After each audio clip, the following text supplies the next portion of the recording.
SWR keeps the Cubs off the scoreboard, and the Twins lineup lights it up to pull away late. We find out how many ex-Twins it takes to fill a TV broadcast.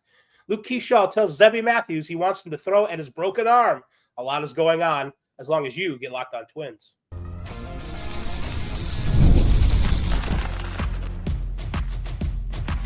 You are Locked On Twins, your daily Minnesota Twins podcast. Part of the Locked On Podcast Network, your team every day. Hello again, everybody, and welcome back to Locked On Twins, your daily go-to source for the top Minnesota Twins insight, discourse, and analysis. Personally, it's my favorite show of the Imperial Locked On Podcast Network, which, by the way, brings you your team every day.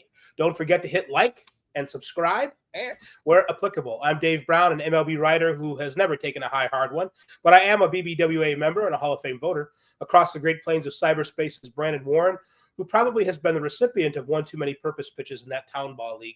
Brandon was a Twins fan who became a Twins writer, and now he's both. You can find both of our works at Access Twins newsletter and at Zone Coverage blog.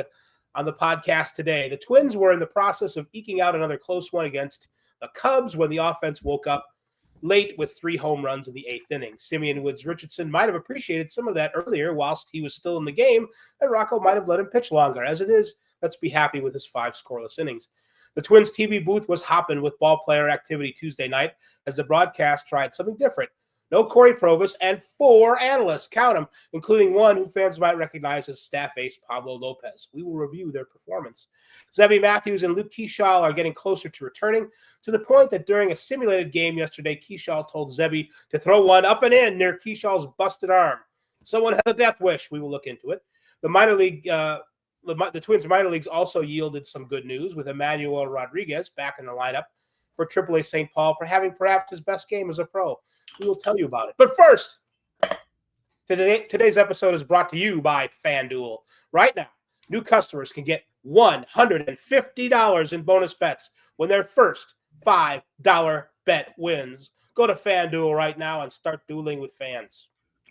Brandon, Rocco said in his postgame, everywhere you look, our guys stepped up and did a nice job today. I mean, I think that says it all. It was a kind of a complete victory in the end. The offense contributed late. SWR contributed early. The booth overfloweth with analysis from past and current Twins. It was a memorable game in the history of the Minnesota Twins franchise, I think. Yeah, and I think the way it lined up, obviously nobody wants to see the starting pitcher taken out with 60 whatever odd pitches, but what the situation dictated as far as, okay, this is a group of lefties, the best hitters on the Cubs coming up. You've got your guy in the 6th inning who's going to combat that probably as best possible.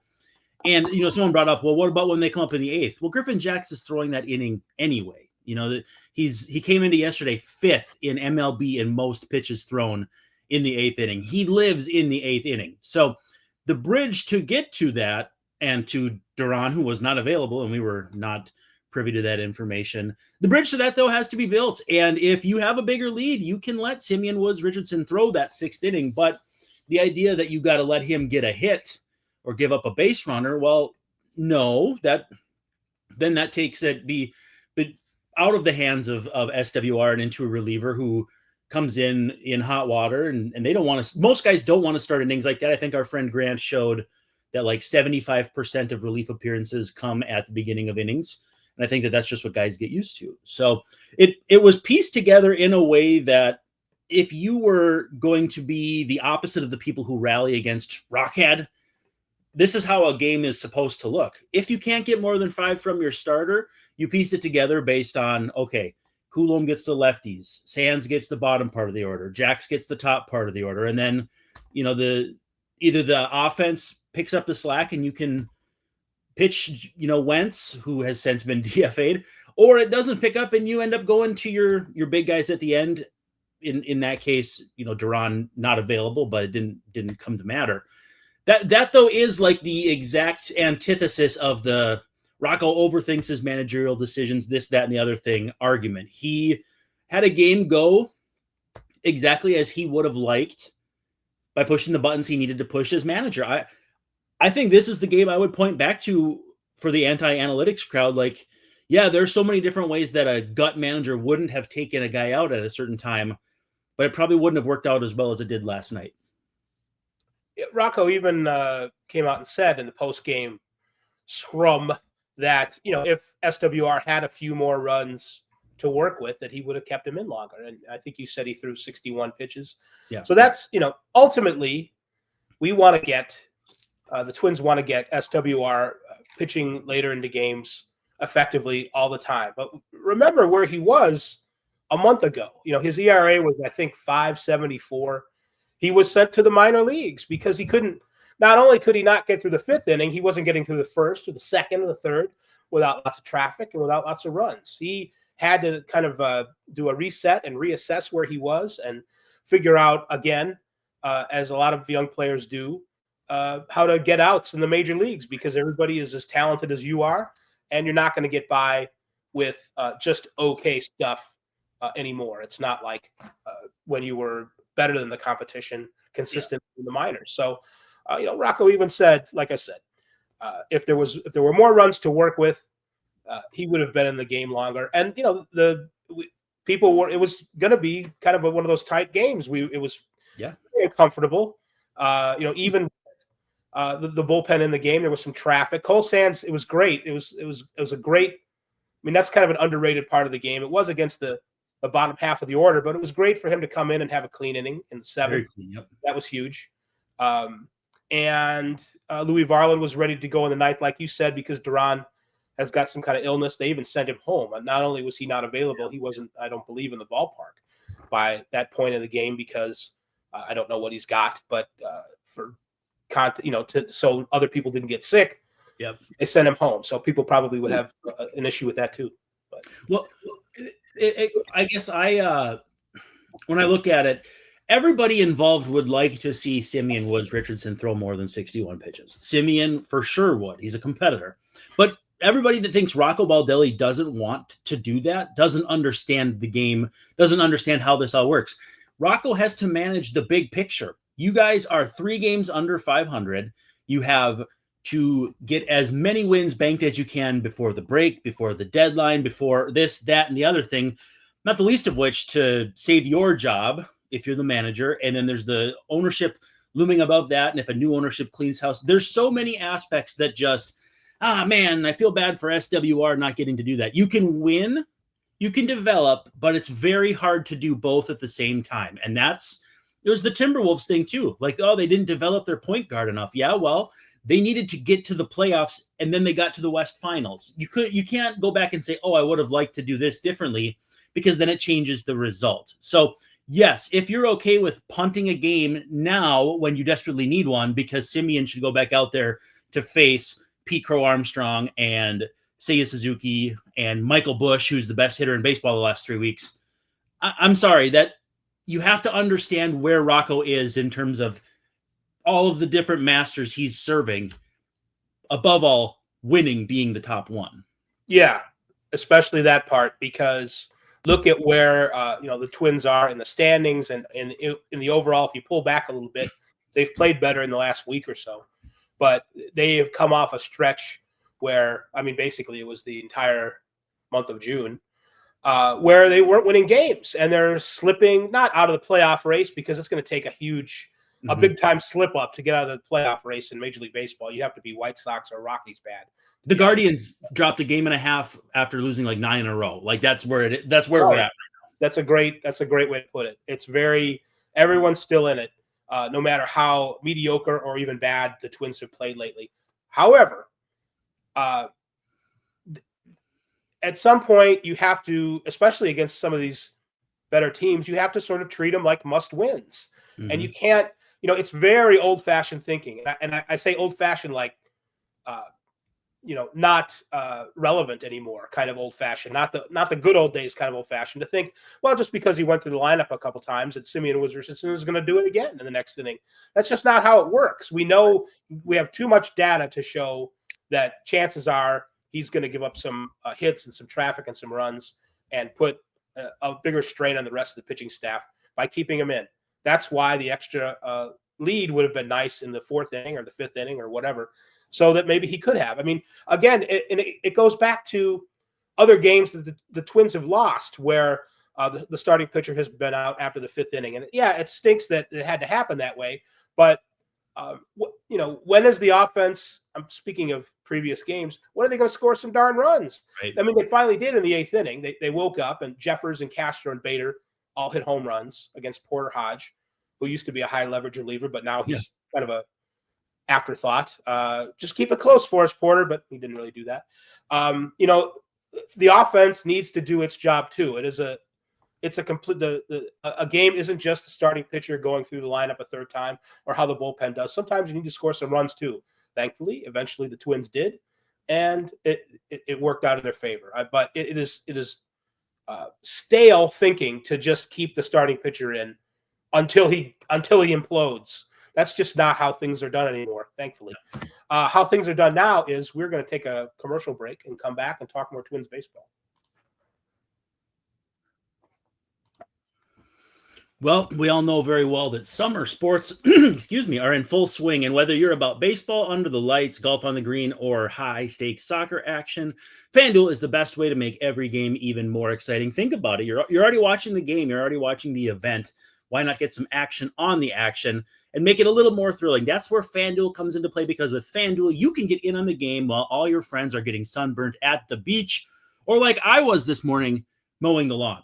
So your mileage may vary. I personally, though, use FanDuel to track my favorite matchups. Who doesn't love Paul Skeens coming up against Joe Ryan, that pesky Joe Ryan that everyone thinks the Twins are going to trade? We'll maybe talk about that later if we decide it's worth the time. But that's the kind of action you can get in on.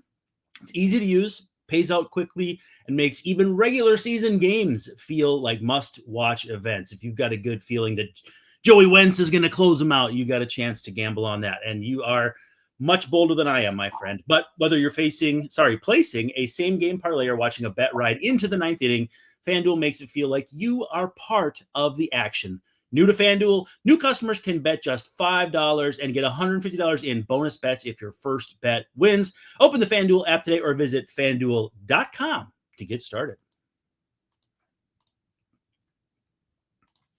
Locked On Twins has returned for Wednesday, July 9th, before the Twins face the Cubs again in Game 2 of their series at Target Field. Cade Horton, who I thought was left-handed but isn't, pitches against David Festa, who I was aware was right-handed, and that's the pitching matchup for Wednesday, and they do one more on Thursday too. We've talked a little bit about what happened in the game in the series opener, with the Cubs falling after a kind of an uncomfortable, tight little ball game until the 8th inning, and then the offense blew it out. What was kind of an interesting, like no matter what happened in the outcome, I thought that what Twins TV did by having an all-analyst booth, Corey Provis was out on a hike or something.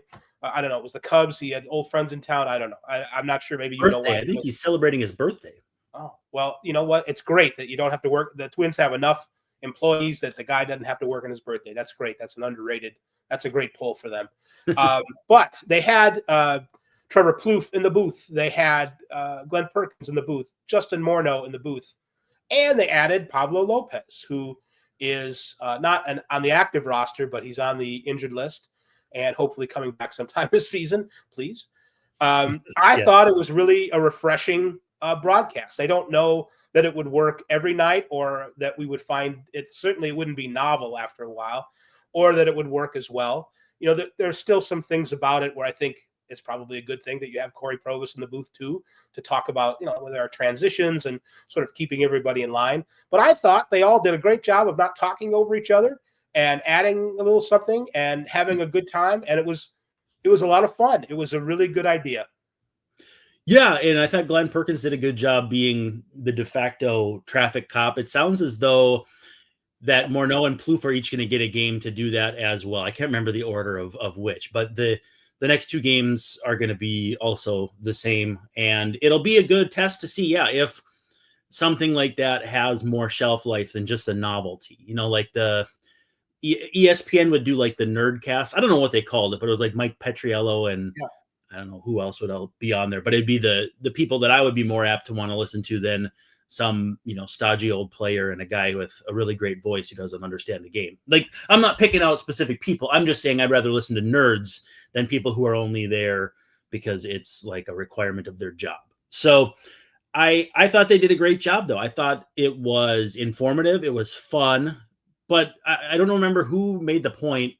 Would they, like, once they start running out of their own little stories to tell or like examples to share, then where does it go to? And like, I kind of laughed like it might have had like Lord of the Flies implications, but I mean, along the lines of like, how do they still have the ability to carry a broadcast if it's, 8 games in 8 days and the 8th day you're down 12-1 and it's the 3rd inning? Like, what happens then? That's where broadcasters, I think, are maybe more broken than they are made. But, that and being a traffic cop is actually a lot more important than I think the average fan realizes too.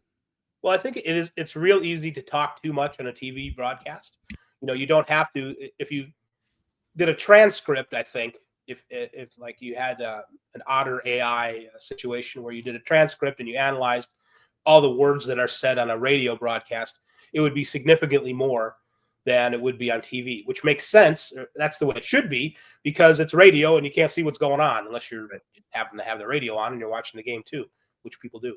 But, it's real easy to not shut up and talk too much and feel like you're, not letting the broadcast breathe. And it's easy to do even when there are 2 people in the booth. So I think that we sort of have answered the question, like, well, what would this be like in 8 games?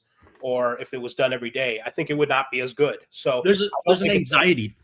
Sorry to interrupt. There's an anxiety to not being an experienced broadcaster too that would make you maybe more likely to jump in and want to fill that area. And each of those guys has differing levels of that because Morneau's been in the booth for a while.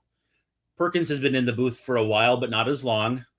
Plouffe has been in the booth for a while, but not as long, but has also done the podcast thing. So there's varying levels of like how much you let the medium dictate how you carry yourself.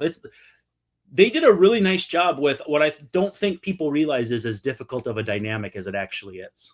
Well, and I think as much as I like the broadcast, and I've made this point before on Twitter and maybe even on here, I think they make it difficult. The broadcast makes it difficult on Corey to be a play-by-play guy when they change analysts all the time. I think if that's the way they got to do it because Morneau wants to have a life or Perkins or whoever, and they don't want to be there all the time, I get it. I think they're lucky because all 4 of those guys are or 3 of those guys, with Pablo being the guest, I guess, are capable broadcasters. And I think it's better and the broadcast will be better in the long run if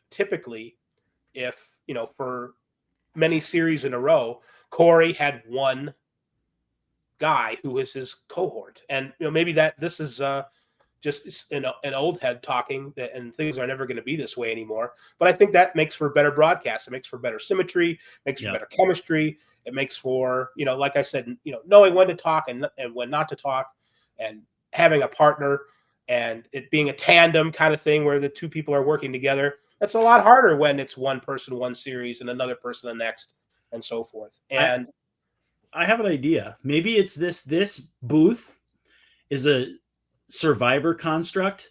And after the series, one of the guys will be eliminated. And then the Pirates series, there'll be a guy eliminated each day until the last man standing is Corey Provis's permanent broadcast partner the rest of the way. And it'll be like some kind of challenge where the last day of the first half, whoever can get in the most obscure references to, I don't know. There would have to be some kind of challenge, but that's where my brain went, was like, this is a survivor challenge to these guys. And Pablo is just the test, the what do you call it? The test subject and the. Yeah.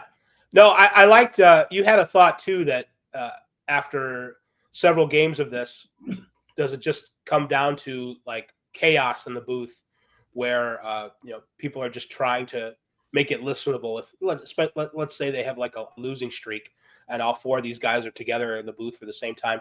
It's like that meme where the guy comes home with the pizza and the apartment's on fire. That could be Community. Right. Oh, from that show that I haven't really seen.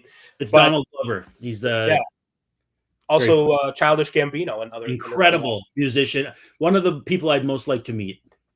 I think we can make that happen, Brandon. Yeah, probably. But I still say long term it would be better if. Probably. I mean, pick one. Morneau. I don't know. I think Morneau is my favorite of the bunch. But I really like how I think Perkins actually could be a play-by-play guy if he worked on that. Yeah, no, for sure. He's got that dry, understated ability, plus the know-how. Like, he would be an elite play-by-play guy, I think. But I also understand why they switch it up. And it's, like I said before, ultimately, it's good that they have three guys. Well, and LaTroy is there too, who add something a little different to the broadcast in their own professional way.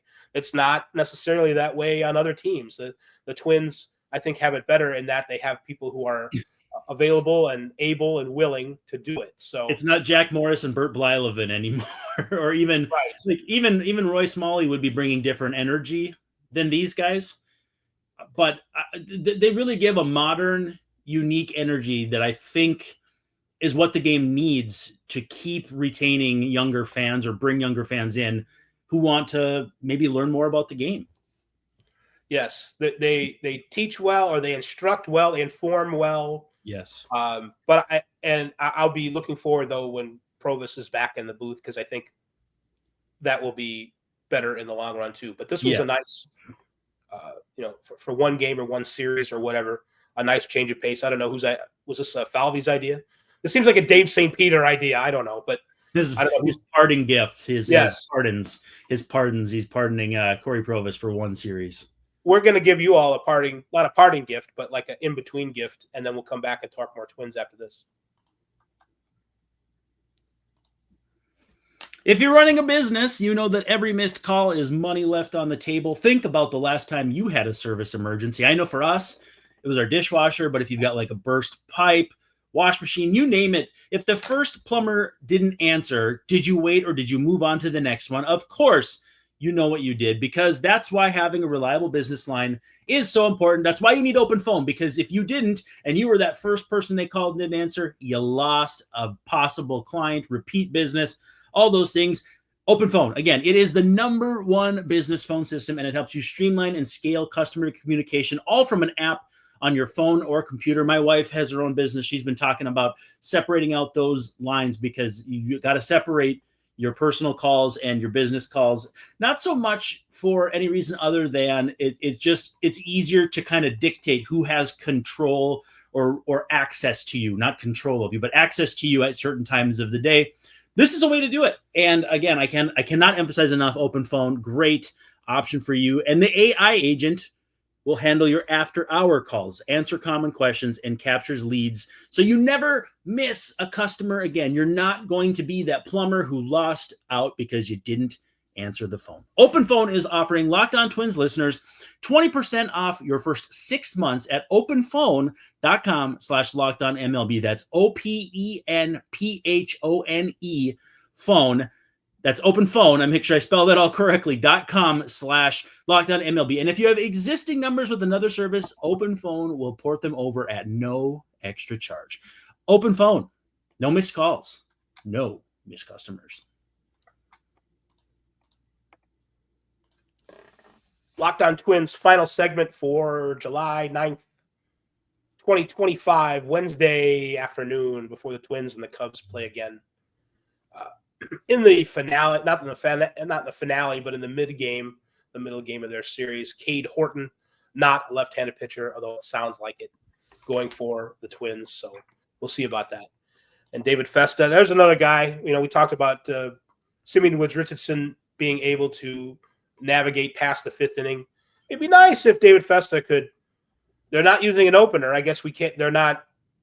Maybe the pitching staff isn't in position to do that right now, but they kind of had gone with an opener for a while for Festa, and now they're not. So we'll see if he can kind of get through that first inning or second inning issues that he has and get into the 6th. Do we know for sure that they're not going to jump in and maybe do it though? Like, I feel like he's scheduled. I don't know. Maybe.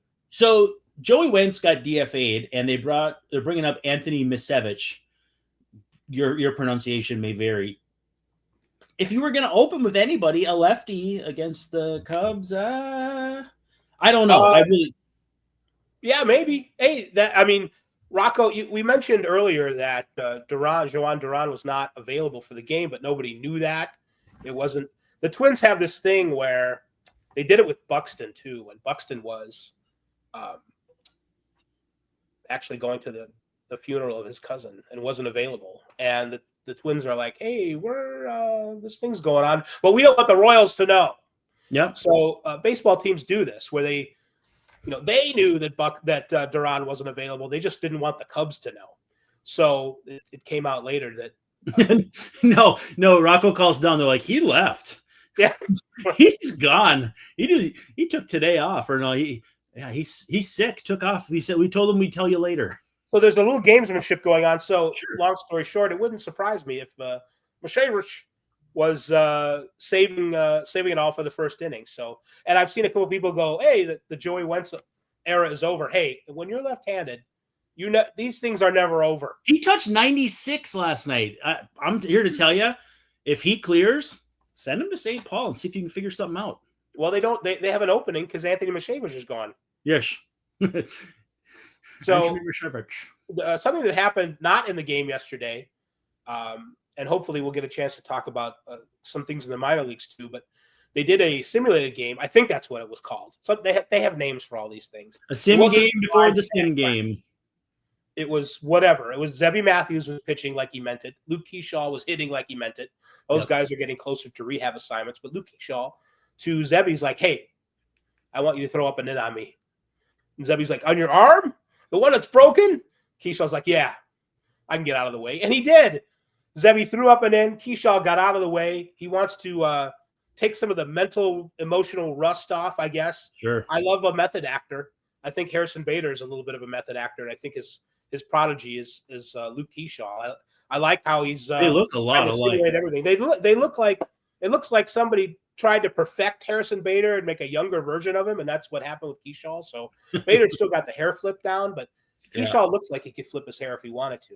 I just thought that was a really good. If you're going to simulate real life, somebody's going to come in up and in. Oh, I got to get out of the way. So that to me tells me that Keaschall is on the verge of being mentally ready to contribute to the team, and I'm excited. Yeah, and they got a couple extra reps for Cody Clemens and Deshaun Kiersey Jr. there too. So he got to not only work his way through that, but Zebby got to face a couple lefties. I don't know how much all that matters, focusing yourself back in and that sort of thing for the plate. But a couple guys who haven't played much lately getting some added reps too. So that's good to see. And that it's not going to get any easier with Keaschall back for Cody Clemens to get out there. And Kiersey might be the guy that's just flat out sent out for him. That would definitely hurt his chance of major league playing time. But it's going to put the Twins on, I think, in the good problem to have territory where you've got 10, 11 guys you want to play every day and only 9 spots. It's certainly beats the alternative, which we've seen plenty of from the Twins this season. Yeah. And as fans have noted, not to get back to the doom and gloom stuff, but things have a way of working themselves out in baseball, and it's kind of French for, and I'm not talking about cutting tie France, but I'm saying somebody else might get hurt by the time Keaschall is ready to come back. So that might, it's not that big of a problem to have. Like you said with Kersey, I think he's probably the guy that you send back. So maybe that's why they're not bringing up Austin Martin for him, because they're going to bring up Keaschall in 2 weeks anyway, whenever he's ready to go. So, and getting Zebby Matthews would be huge at the middle of the season. I hate it when GMs go, well, that's your trade deadline when this guy who's hurt comes off. Yeah, might be. But I understand saying it, but from a newsman standpoint, I'm like, shut up. Yes. Because I'm going to get crap. I'm going to be the one taking heat for this. I'm going to report this. Nobody's going to get mad at you for saying it. They're going to get mad at me for reporting that you said it. And speaking of guys who aren't on the major league roster, but might be kind of soon, maybe, and I'm knocking on wood because Emmanuel Rodriguez, speaking of, an injury waiting to happen, he's had that bad luck in his career the last couple of years. And this year, maybe even especially, he had a hip injury and missed a whole bunch of games. And he was in the lineup for St. Paul for the first time since May 30th. and had a great game. One of his best games as a pro. He had 3 hits. He hit a home run, which he pimped the crap out of. It was a major league pimp job for sure. Yep. And he made 2 really good plays, maybe 1 awesome play and 1 excellent play in the outfield. The really good play when he crashed into the fence, I'm like, dude, come on. Let's go, man. It's just, imagine Bader in left, Buxton in center, and that guy in right, though. Like, that would be just obscene. Joe Ryan, that's the thing someone like Joe Ryan or Bailey Ober dreams of at night. So in the coming weeks, Keaschall returning sometime after the break, Rodriguez piling up games at AAA. This is AAA now, so this is not, you know, he's not in the lower minors anymore. If he gets on a roll, and he's on the 40, yeah, right. No, so, that's right, isn't it? I now that I said it, I'm not as confident now that I said it. No, well, there's so often that it turns out whoever it is isn't on the 40, but he is. Wallner, Larnick, France, Clemens, who plays, who should play, how are they better off with them playing? It's just something to think about here.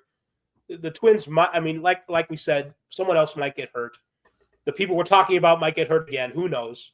But at some point, they're going to have a push from the Keaschalls and the Rodriguezes of the world that are going to make it. So they're going to have some real decisions to make with guys who are in the lineup. This is not just what do you do with Kersey or whatever. This is guys that would need to play a lot in the majors, and that's the thing that might spark trades. By the front office, if anything else. Like the Red Sox feeling like they need to trade Jarren Duran just because Jarren Duran. Sorry if I said it wrong.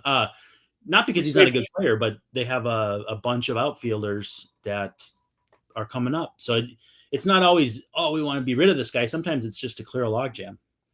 I think some interesting times are ahead for the Twins, so we're going to try and keep an eye on them for you and with you and among you. But until then, we want to thank you for making Locked On Twins your first listen today. For your second listen, check out the all-new Locked On MLB Game Night. Every game, every night, all season long. Get local analysis on a national scale. Find MLB Game Night on Locked On MLB on YouTube or wherever you might listen to podcasts, such as this one. Go for Brandon Warne. This is Dave Brown wishing you all a very pleasant good evening, saying we will, let's say, see you tomorrow night. Feed those chickens. Is that what this is called? Feeding the chickens? Ducks. Feeding the ducks. Go Ducks. Go Ducks. All Island Ducks. Ducks from the pond.